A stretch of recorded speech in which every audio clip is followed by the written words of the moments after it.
Mais Groening, lui, est un cas unique,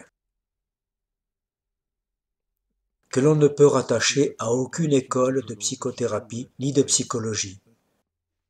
C'est pourquoi, je le dis, je pense que c'était un homme profondément religieux.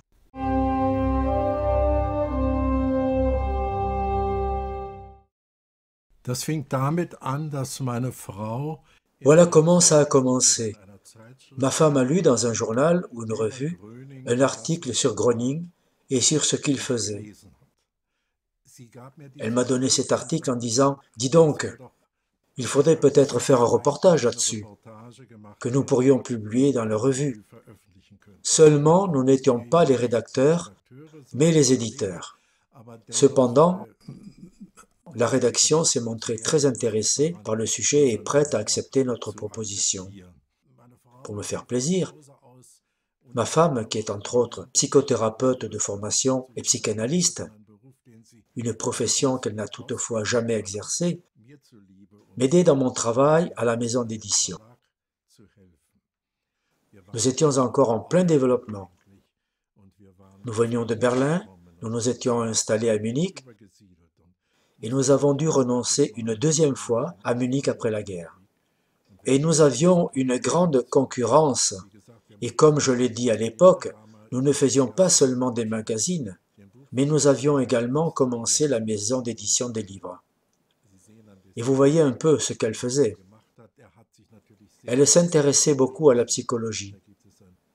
Il y a là un ouvrage en 15 volumes, La psychologie au XXe siècle. Ces sujets me sont donc familiers. Nous avons donc commencé en essayant d'abord de déterminer où nous pouvions trouver ce Groening, dont je n'avais jamais entendu parler auparavant. Ensuite, nous ne nous sommes bien sûr pas vraiment distanciés de cette histoire. Mais ce n'était plus de notre ressort, car nous avions confié la rédaction à l'un de nos collaborateurs, Hans Pongartz. Comme je m'en souviens maintenant, ou comme j'ai pu m'en souvenir.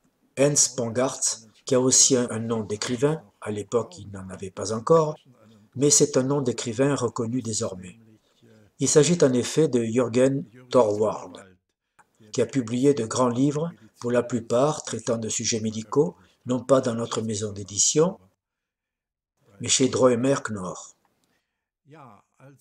Ce Hans Pongartz, qui est un enquêteur, un reporter, un journaliste et un auteur très chevronné et très méticuleux, s'est occupé de cette affaire avec un journaliste de Francfort qui s'appelle Lox. Et ils se sont donc réunis à plusieurs reprises avec Groening. Et nous avons, je dis maintenant nous, la revue, le magazine que nous avons publié dans la maison d'édition, Kindler et Schirmeyer, comme elle s'appelait alors, contrairement à la maison d'édition de livres qui s'appelait Kindler Verlag. C'est là que paraissaient les différents articles. Pour autant que je m'en souvienne, nous nous étions mis d'accord avec M. Groening pour qu'il refuse les autres contributions, les sollicitations des autres journaux et magazines, et qu'il se concentre sur ce que nous voulions faire. Nous sommes tombés d'accord. Je crois que Groening s'est adressé à nous et a dit qu'il aimerait encore discuter de certaines choses avec nous, c'est-à-dire avec ma femme et moi.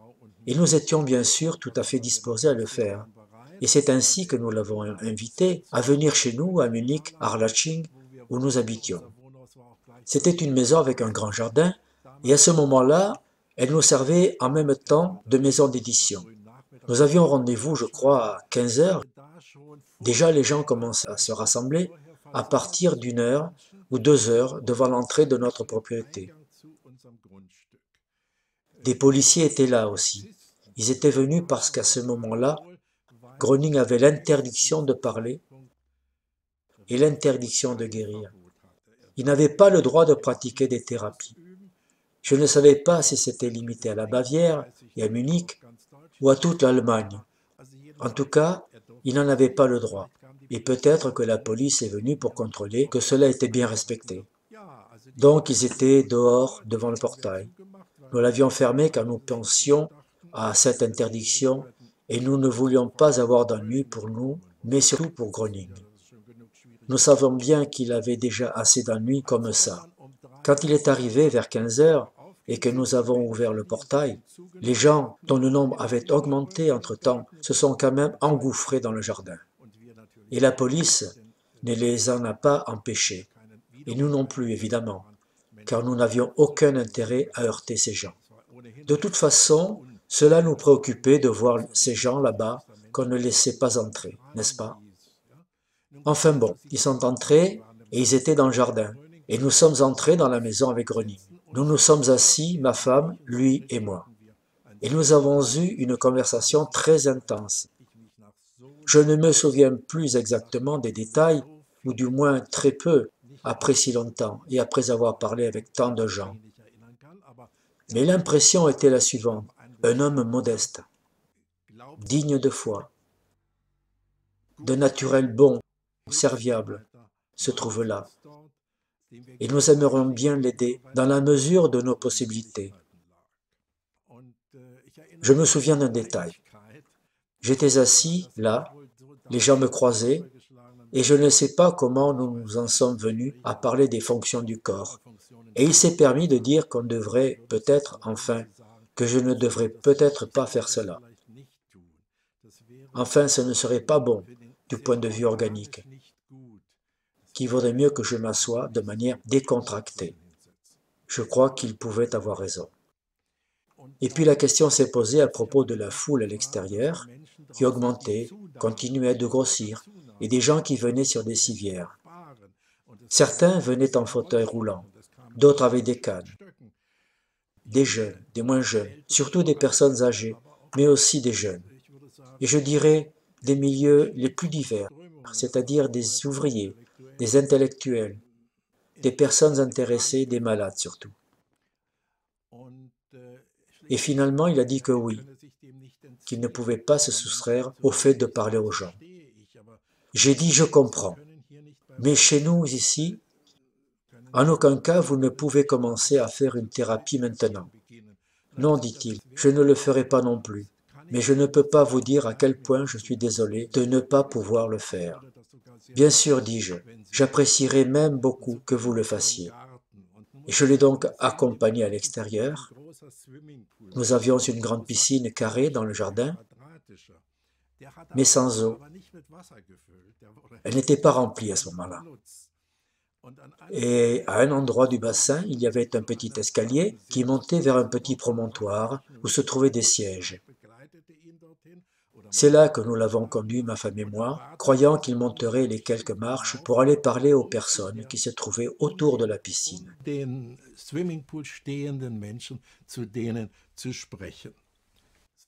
Mais cela n'a pas été le cas.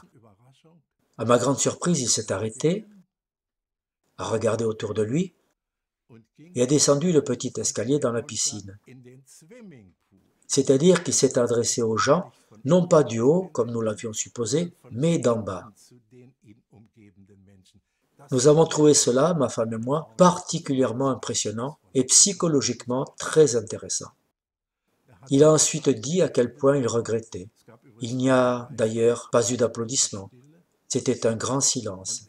Et il a dit combien il regrettait et combien il espérait que cela changerait, qu'il pourrait se consacrer aux patients, mais qu'aujourd'hui, il ne le pouvait pas encore, et qu'il fallait comprendre qu'il ne pouvait pas agir contre cette interdiction.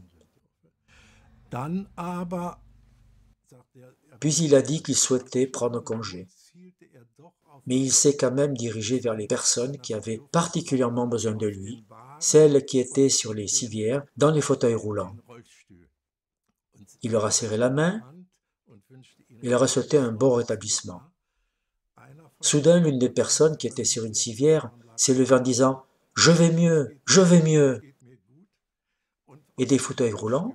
Eh bien, les fauteuils roulants sont souvent utilisés par des gens qui se déplacent momentanément avec difficulté. Mais en tout cas, quelques personnes en fauteuil roulant se sont levées, et c'était une scène bouleversante. Près de moi se trouvait un médecin qui s'est présenté à moi en me disant « En tant que médecin, on a honte de notre impuissance. »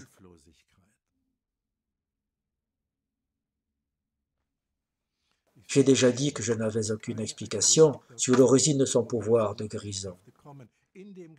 Dans la conversation que nous avons eue avant la scène dans la piscine du jardin, il a parlé un moment de son goitre, qui était bien visible, et a dit « C'est de lui que je tiens les forces de guérison ». Je ne peux rien dire de plus à ce sujet. Je ne sais pas d'où il tire ses pouvoirs et comment il est capable d'agir ainsi sur les gens, avec apparemment peu de mots, peut-être seulement en les touchant,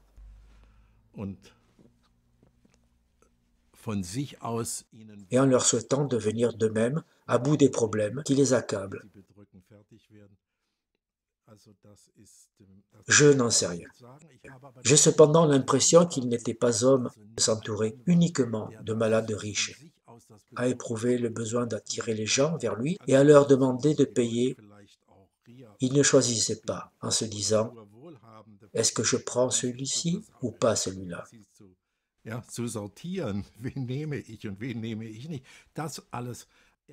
En fin de compte, il voulait seulement aider les gens qui croyaient qu'il pouvait les aider.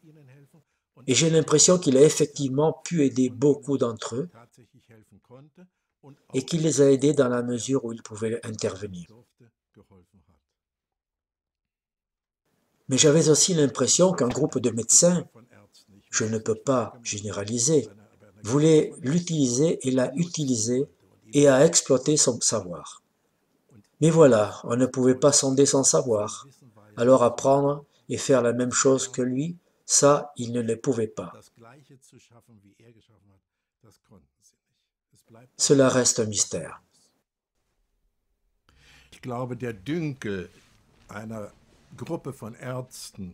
Je pense que la majorité d'un groupe de médecins qui, premièrement, en raison de leur formation académique et scolaire, pensaient tout savoir mieux que les autres, en tout cas dans le domaine des maladies, étaient et sont bien sûr stupéfaits qu'un homme ait réussi ici, qu'il ait été assailli, en fait, sans aucune intervention de sa part, de telle sorte qu'il n'ait pas eu 5 patients, ni 20, ni 50, ni 100, mais que des milliers de patients aient afflué vers cet homme.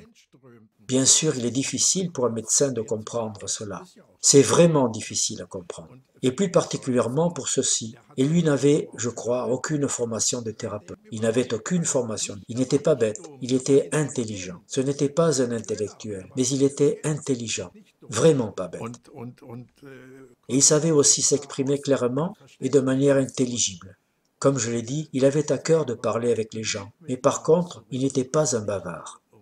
Dieu du ciel, ce n'est pas ce que je veux dire. Pas du tout. Cela ne correspondrait pas à sa modestie. Non, non, non. Je croirais volontiers que les médecins ont dit justement « Bon, tout cela n'est pas croyable, mais nous devrions faire cela mieux que lui. Maintenant, nous allons l'enfermer dans la pièce à côté et nous ferons entrer les patients. Puis il pourra venir et nous finirons par découvrir le pot rose. Il n'est peut-être quand même qu'un charlatan. Tout cela n'est peut-être dû qu'au hasard. Il ne s'agit peut-être finalement que de suggestions de masse. Mais moi, je ne croirais pas cela. Gröning est un cas unique, que l'on ne peut rattacher à aucune école de psychothérapie ni de psychologie. C'est pourquoi je le dis, je pense que c'était un homme profondément religieux. C'était un homme comme beaucoup d'autres. Certes, si je l'avais vu dans la rue, j'aurais pensé qu'il était peut-être un artisan, peut-être un propriétaire de station-service. Je ne dis pas cela avec mépris, pas du tout. Il était un homme simple, certes, mais il était modeste. Il était certainement serviable, et il était certainement croyant. Oui, je crois qu'on ne peut dire que de choses positives à son sujet.